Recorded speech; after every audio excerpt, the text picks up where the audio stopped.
Друзья мои, всем доброго утра. У меня сегодня трипчик запланирован. Я еду в Самарканд. Первое мое путешествие по Узбекистану, потому что до этого не было времени и возможности. С утра пораньше иду на вокзал, на Афросиаб, скоростной поезд, который, в принципе, за 2 часа довезет меня до Самарканда. 300 километров в час едет. Такой вокзал. И тут очередной пункт КПП. Говорят, уши закладывает, когда на нем едешь. И сейчас проверим лично. Так.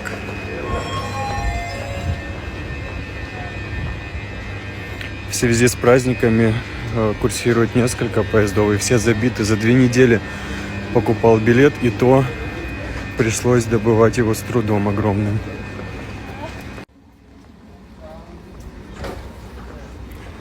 У меня вагон 2С. Сказали мне в самое начало идти. Буду ехать впереди.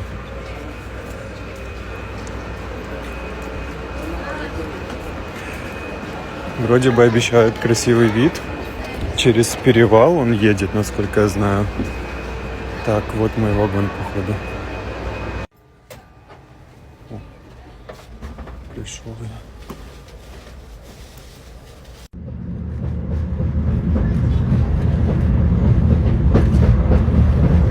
Ну что, друзья, направляюсь в Самарканд и жду, пока этот поезд разгонится до скорости звука. Шучу. По-моему, максимальная его скорость 200 с лишним километров. Сейчас посмотрим.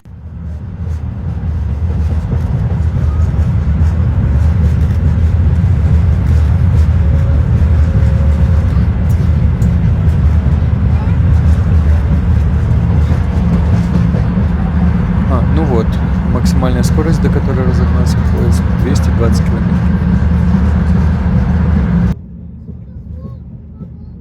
Ну а пока я в дороге, предлагаю поговорить немного о городе и о его истории.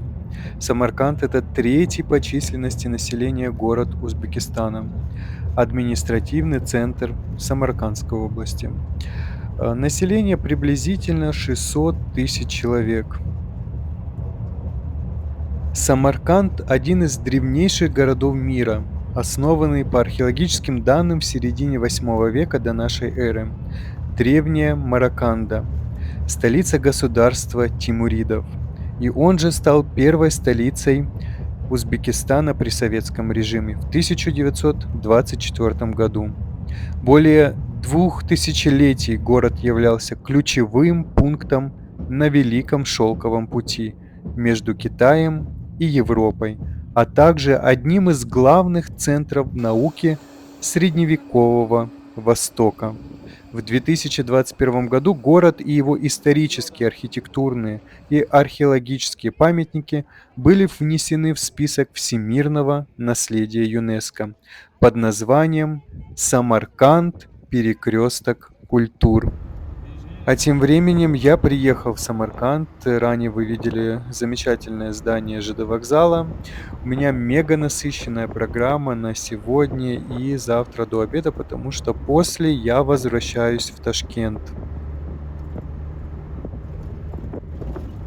Заранее прошу прощения за качество видео, потому что я снимал очень быстро, не всегда удачно, но надеюсь, мне удастся передать вам всю картинку, которую я видел лично своими глазами.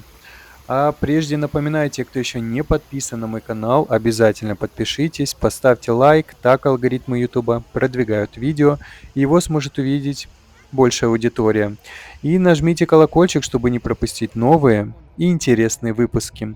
Ну что, вперед в путешествие по Самарканду. Сколько туристов. Я представляю, что там творится в центре. И первая на нашем пути достопримечательность, потрясающая по своей красоте, Гур-Эмир, гробница Эмира, мавзолей Тамерлана, Тамира Тимура, а также его наставника Мир Саид Барака и некоторых членов семьи Тимура, тимуридов.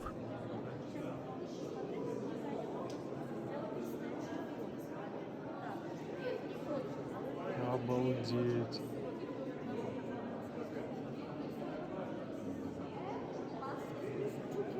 Тебя похоронен сам Амир Тимур. Воздвигнутый по инициативе и на средства Тимура в 1404 году, шедевр персидского зодчества, стиль азери, эпохи тимуридов, занимает важное место в истории мировой исламской архитектуры. Главным архитектором мавзолея был выходец из иранского города Исфаган Махмуд Исфахани. В 1403 году, после военного похода на Османскую империю, умер престолонаследник Тимура Мухаммад Султан. Вернувшись в Самарканд, осенью 1404 года Тимур приказал для своего внука построить мавзолей, ставший семейной усыпальницей Гуры-Мир. Мавзолей построен в юго-восточной части средневекового Самарканда, рядом с медресе и ханакой Мухаммад Султана. В этом архитектурном ансамбле находятся могилы самого Тимура, его сыновей Шахруха и Мираншаха, внуков Улугбека и Мухаммад Султана, а также тимуридов Абдулло Мирзо, Абдурахмон Мирзо, учителя и наставника Тимура Мир Саид Барака. Кстати, для надгробия Тимура Улугбек привез в Самарканд 2 куска нефрита в качестве трофея из своего похода 1425 года через Среднюю Азию до Юлдуза.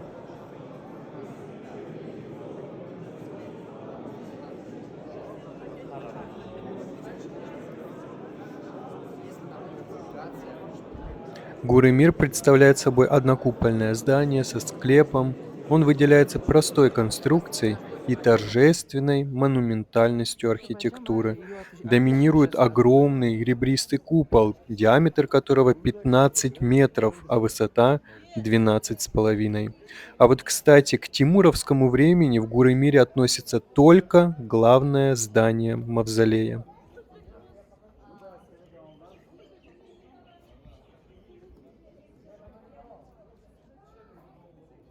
А далее мы направляемся к мавзолею Руххабад, мемориально-культовое сооружение XIV века.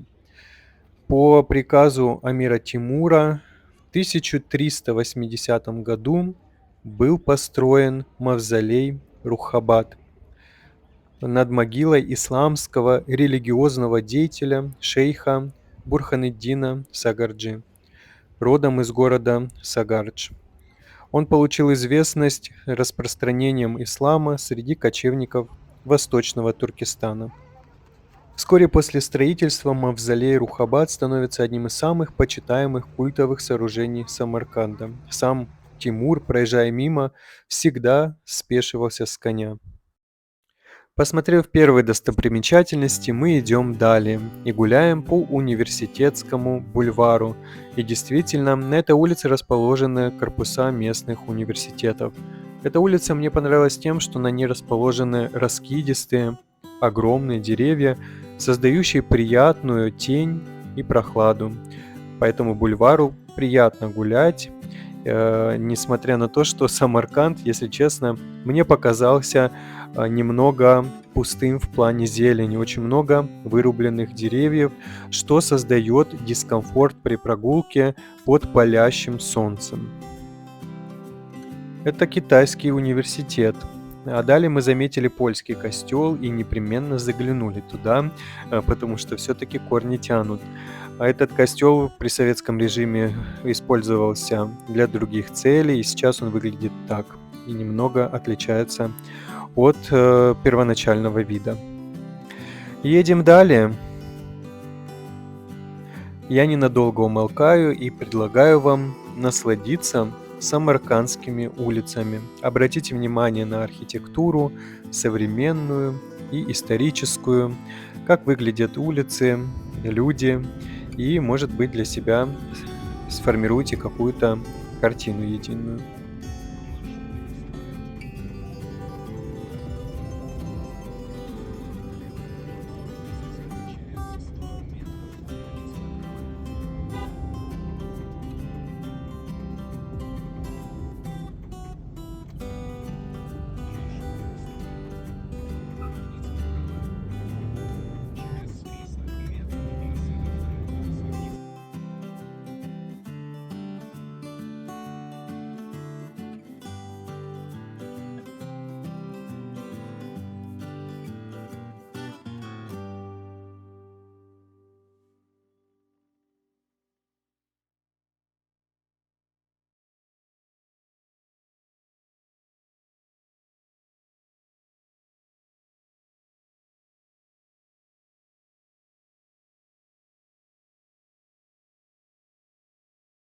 А мы подъезжаем к еще одной достопримечательности Самарканда, к древнему городищу Афросиаб. Древнее городище площадью более 200 гектар, ныне скопление желто-серых лесовых холмов в северной части современного города Самарканд.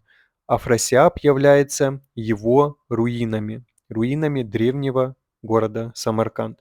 В XVII веке руины получили свое название в честь мифического царя Турана Афросиаба, одного из легендарных героев поэмы персидского поэта Фирдоуси Шахнаме. Археологические исследования подтвердили, что за несколько веков до начала нашей эры Самарканд являлся одним из крупнейших торговых и культурных центров Средней Азии. На городище были найдены образцы глиняной орнаментированной посуды, терракотовые статуэтки, изделия из стекла, различные орудия труда, женские украшения, монеты. Было установлено, что город пересекался прямыми мощенными улицами и делился на кварталы, гузары, был обнесен мощными оборонительными Потрясающе стенами, вообще, внутри потрясающе. которых находилась цитадель, жилые дома и ремесленные мастерские. В начале XIII века Хорезмшах Мухаммед захватил Самарканд. В XIII веке государство Хорезмшахов было завоевано Чингисханом. Самарканд был захвачен монголами и был разрушен, что привело к полному запустению городища на 31, Афросиабе. 32, 33, А мы 34, поднимаемся по ступенькам к 36. основной части Плюс городища. 6. Обратите внимание на потрясающую архитектуру. Конечно, она после реставрации, но был максимально передан первозданный вид. Богато украшенные фасады с национальным традиционным орнаментом. Мы заглянули практически во все строения, кое-где полностью восстановлены стены, купол, и можно любоваться неповторимыми узорами и красками. А кое-где здания восстановлены, но без внутренней реставрации.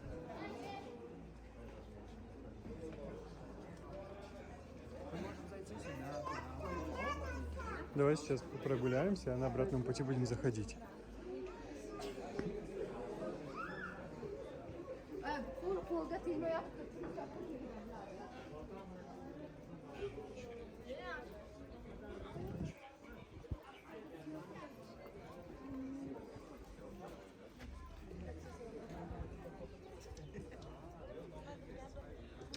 Это раньше, видимо, была гробница, потом она разрушилась, а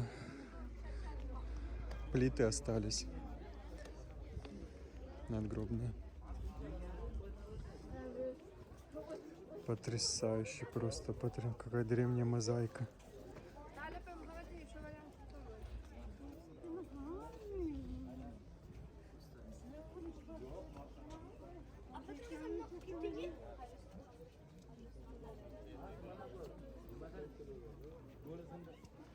Обалдеть. Обалдеть.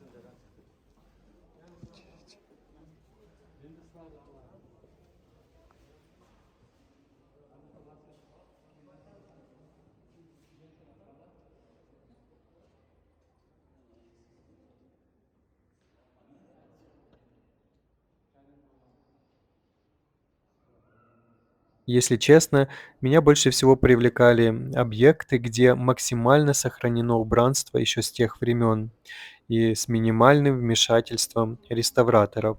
Именно там сохраняется дух той эпохи, и можно максимально проникнуться атмосферой времен городища Афросиаб. Сказала, что мавзолей называется цветочным. Видите, здесь большой количество цветочных орнаментов. Даже купол внутри украшен цветочными орнаментами. Поэтому называется цветочным. И здесь используется везде майолика. Майолика, видите, она гладкая. Вот как мозаика, правда, абсолютно классно. Вот это вот трехмерная майолика.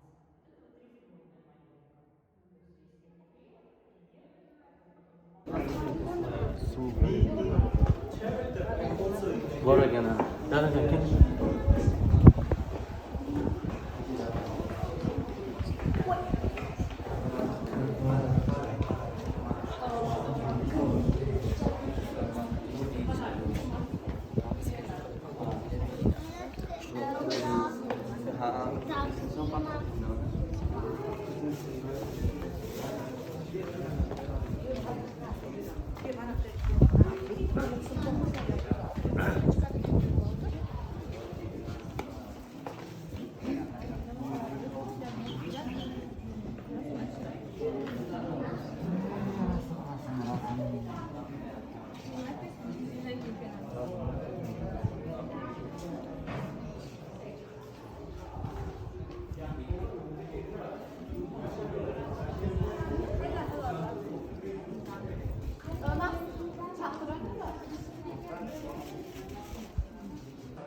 Так как времени немного, мы постарались максимально быстро все посмотреть, чтобы выдвинуться дальше, смотреть новые достопримечательности. И следующая наша остановка — обсерватория Мирзо-Улугбека.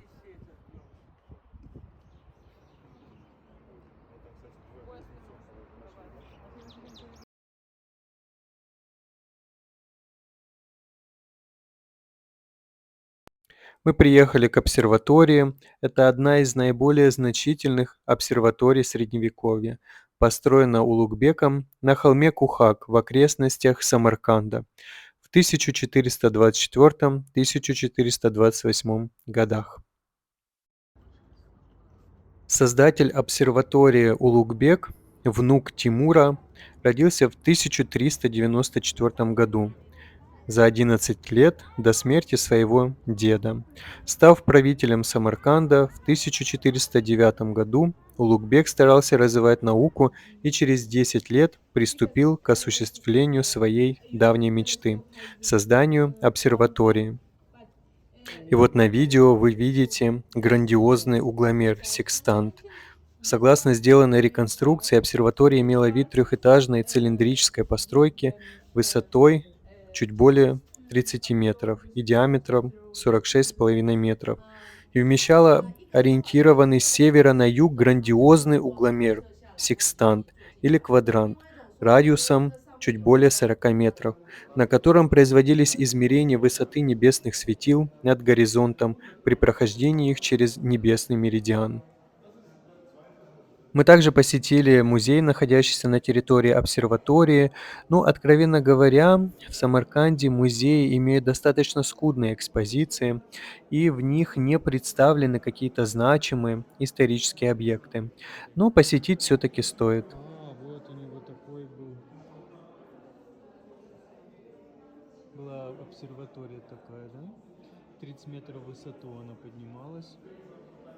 Сохранилась лишь малая часть до 10 метров, а надземная часть разрушена была. Там только фундамент виден. И отсюда шел свет солнечный, падал на дугу, и он определял вращение Земли, правильно? Вокруг оси, вокруг Солнца. Мгм.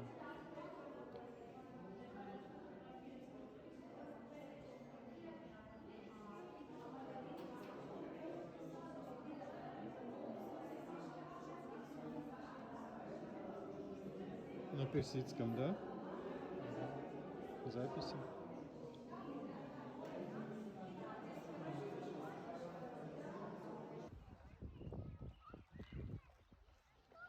Далее мы поехали посмотреть мавзолей Ходжа Донийор.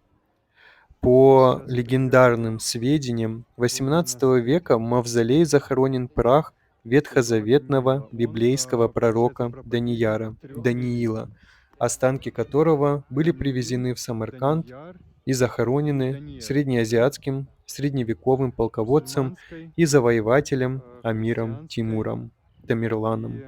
Нынешние здания мавзолея и комплекс были построены в самом начале XX века. В последующие годы само здание мавзолея и комплекс несколько раз были реконструированы. Вы видите длинную могилу, и множество историй и легенд связано с данной могилой. Служители мавзолея неоднократно перестраивали гробницу, утверждая, что в особо благополучные годы кости святого растут. Таким образом, на сегодняшний день длина могилы достигла 18 метров. Говорят, что рука Даниила будет расти до тех пор, пока ею не будет опоясана вся планета. и тогда на земле наступит рай.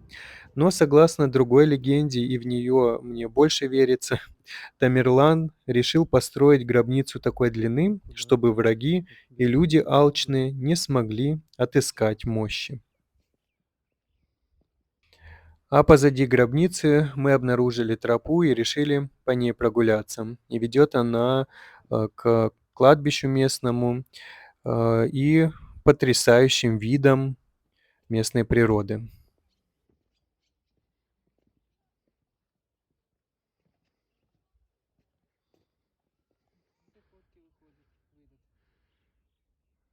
Красота. Ну, тут кладбище какое-то, мы, конечно, пришли. Интересно. И везде побелены деревья. Не знаю, для чего это делает, но даже тут.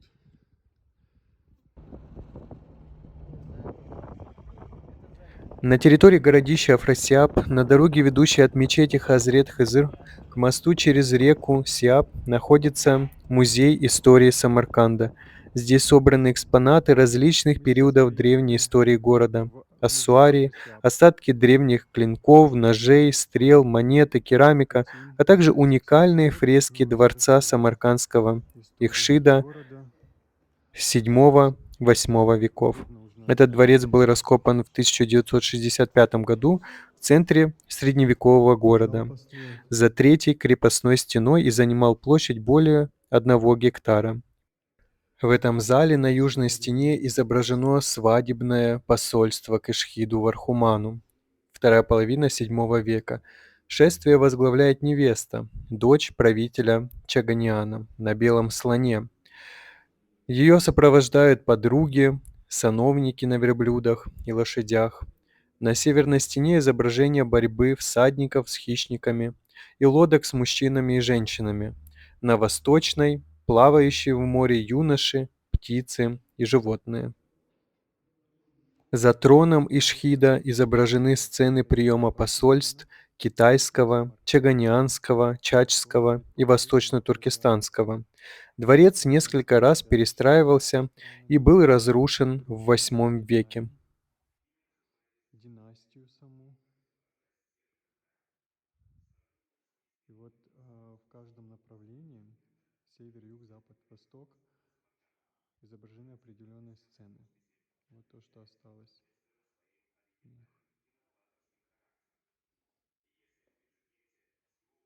Вот графическое изображение, то, что было в оригинале на самом деле. Вот сам Вархуман, правитель. Это послы, идущие с дарами к нему.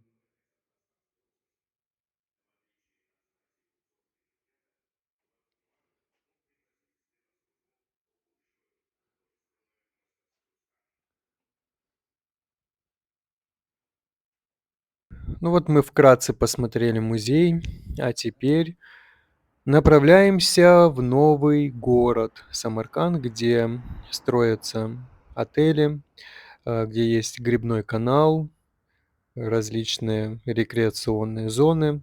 Посмотрим, что там, и я вам все покажу. Смотрите далее. А мы взяли такси и едем в вечный город Силк Роад, Самарканд.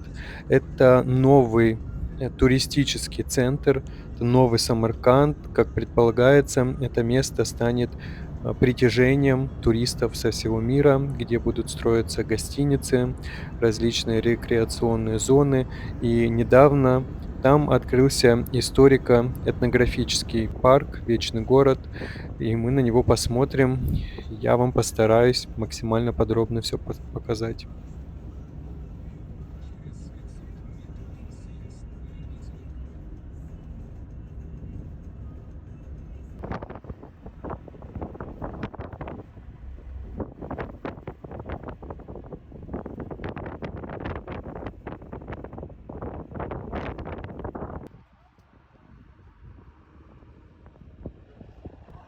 Ну вот мы приехали, здесь достаточно многолюдно. Парк новый и, соответственно, деревьев практически нет.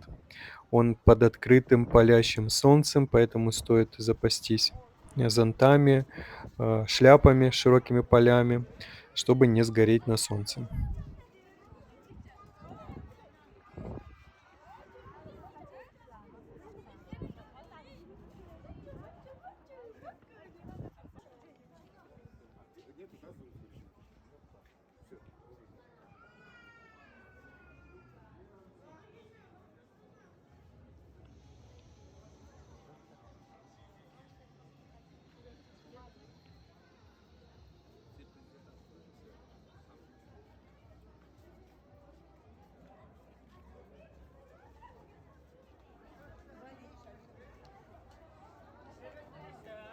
Это чисто туристическая зона, как новый город. Здесь отели, места отдыха, рестораны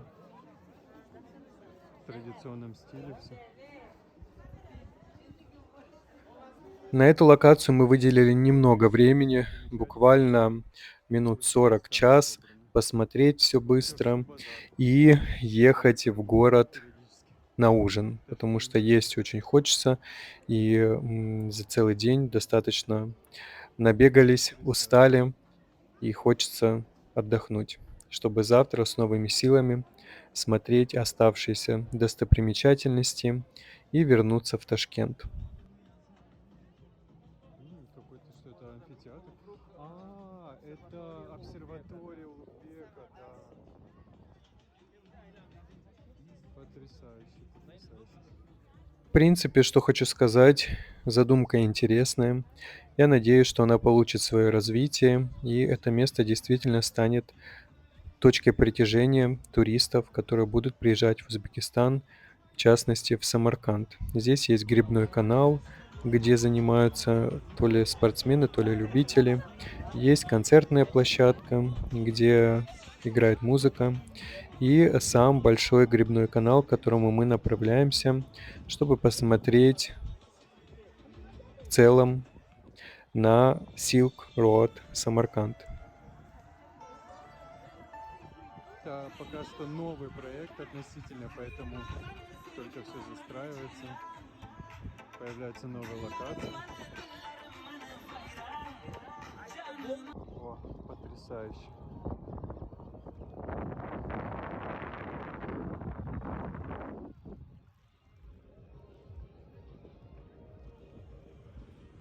Конечно, вид потрясающий, огромные масштабы, вдали, в дымке, горы, зелень.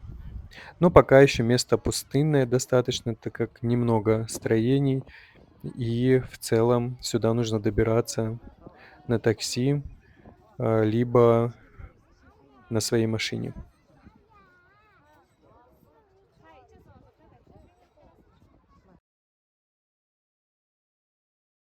Ну вот такая экскурсия на сегодня. День был насыщенным, активным, не сидели на месте. И теперь с огромным удовольствием и желанием едем ужинать, и мне хочется поесть здоровую пищу.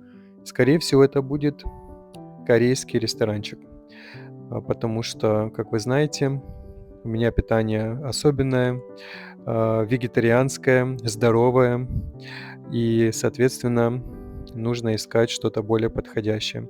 И вот по пути вы можете посмотреть, опять же, архитектуру Самарканда. Это, насколько я понимаю, новые улочки с новыми строениями и потрясающий закат. Посмотрите, прямо на горизонте перед нами закат солнца.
Все, наконец-то я добрался до еды. На ужин у меня кукси, айс-кофе и некоторые корейские салаты, в том числе кимчи.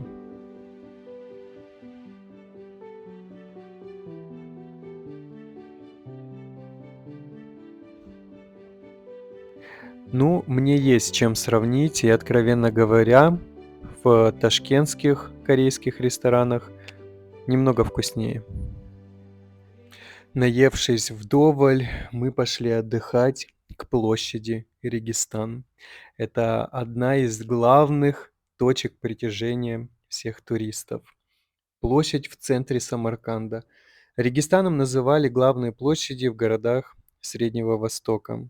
Самаркандская площадь является самым известным Регистаном благодаря расположенному на ней знаменитому архитектурному ансамблю XV-XVII века, центром которого являются медресе Улугбека, медресе Шердор и медресе Тиля-Кари. На территорию площади мы зайдем завтра, с утра пораньше, посмотрим каждый медресе, зайдем вовнутрь. Ну а пока что мы наслаждаемся видом и ждем светомузыкального представления. А я умолкаю и предлагаю вам насладиться этим потрясающим видом, если кто еще не посетил Самарканд.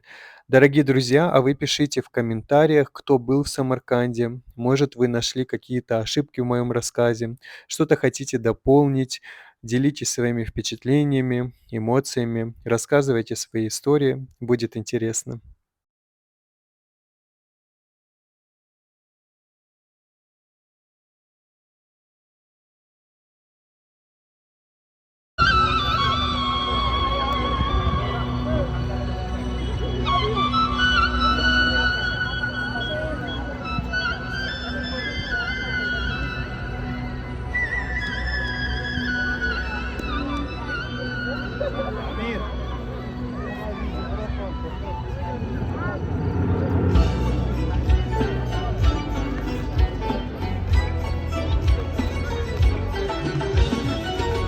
Samarkand, Samarkand, canım canan. Samarkand, Samarkand, şahardastan. Samarkand, Samarkand, bahar bahar çalar. Büyük sofraları yutmuşsan, aklıyor bana. Samarkand, Samarkand, bahar bahar çalar. Büyük sofraları yutmuşsan, aklıyor bana. Samarkand sayfaları, روی زمین است هوایش بارمو آتش ملول است روحی بودی Getirer tanrılar, renkler canlanır, hikmet eder babalar, şahrın osmanıdan tovlanan nurlar. Samarkand, Samarkand, efsaneyim kırmış şahrım. Samarkand, Samarkand, Mehri'den sayfal girdi asrım.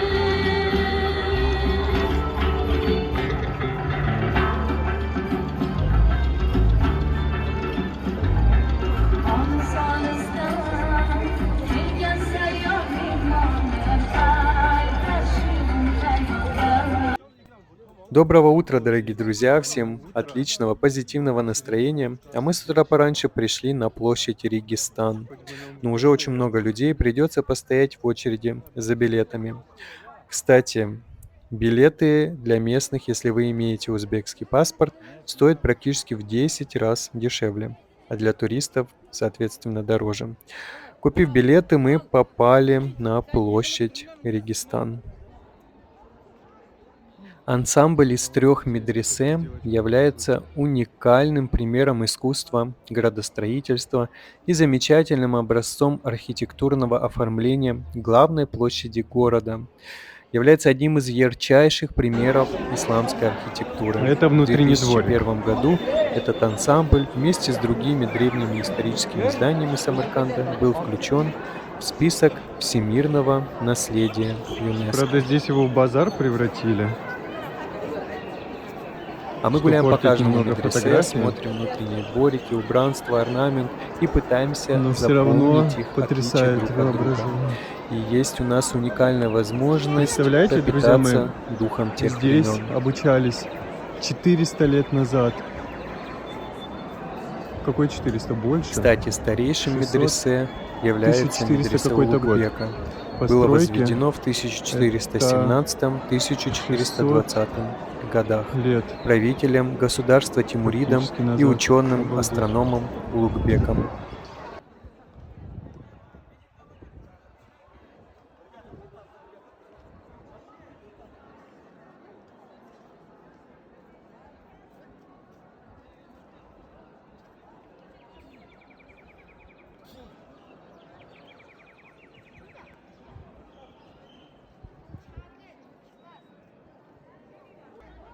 Старейший медресе 1400-х годов постройки. 600 лет, представляете, друзья? 600 лет. Когда-то сюда ходили, обучались, набирались уму-разуму. Так за 600 лет не набрались. Потрясающе. А это медресе Мирзо Улугбек. 600 лет. 600 лет этому строению. Здесь получали образование, духовно просвещались. Невероятно.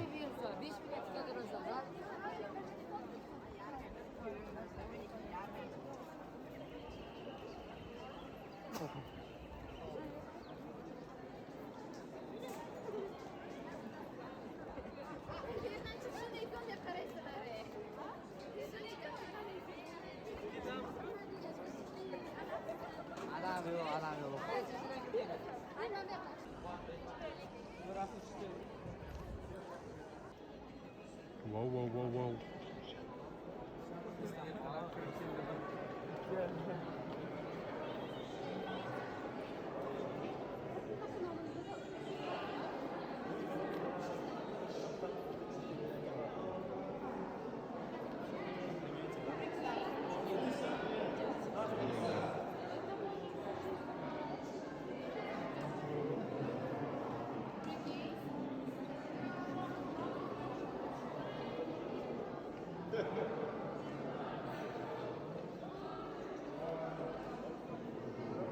Посмотрев площадь Регистан с ее медресе, мы направляемся на Сиапский базар. По пути нам встречается мечеть Биби-Ханум, но в нее мы заходить не будем, так как уже поджимает время, и в принципе архитектура плюс-минус понятна и одинакова. Посвящено это строение, тоже грандиозное. А вон и Сиоп базар.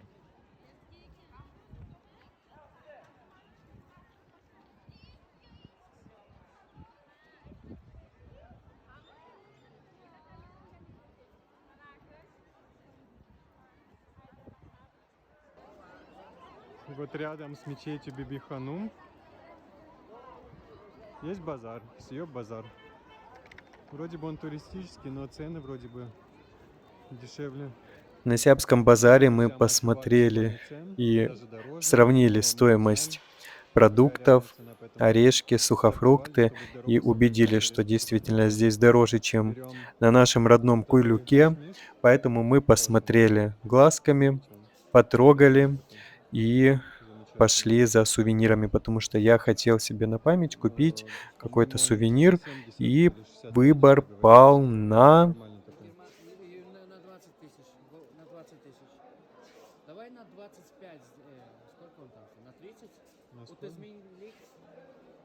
На 30 тысяч он. 80. Да. Хотели еще взять кешью, чуть-чуть совсем. Ну, он такой в дорогу, его мыть сильно не надо. Точнее, он надо, но не так сильно, как возиться не так тяжело с ним, как, допустим, с орехами какими-то чистить. Но только соленый кешью почему-то. Обычный сырой не можем найти. Все красиво, замечательно, но цены кусаются, цены для туристов.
Выбор пал на пиалу для чая. Если честно, я растерялся от такого выбора и долго присматривался, какой мне узор будет по душе.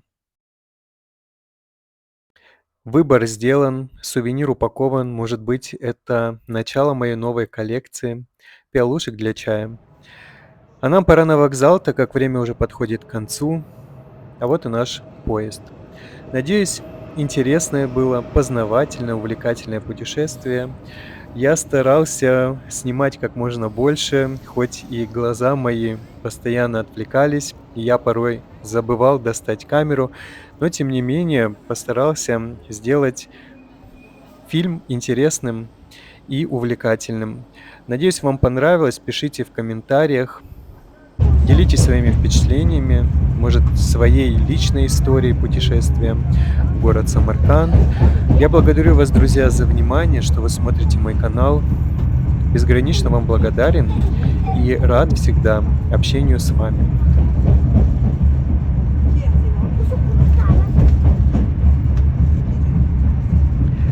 А те, кто еще не подписан на мой канал, но регулярно его смотрит, дорогие друзья, обязательно не поленитесь и подпишитесь.